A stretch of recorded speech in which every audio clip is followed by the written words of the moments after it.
Welcome to this week's episode of EThekwini News in 60 seconds, your weekly roundup of municipal news that matters.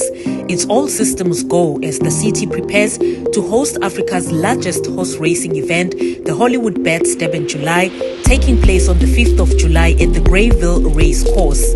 The Inkosi Albert Luthuli International Convention Center scooped Africa's leading meetings and conference center accolade for the 20th time at the 32nd Annual World Travel Awards Africa and Indian Ocean Gala ceremony. The city of Durban also earned the title of Africa's leading meetings and conference destination for the 10th consecutive year.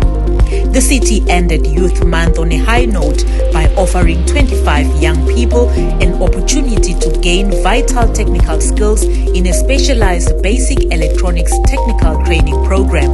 That's it for this episode. Catch you next week.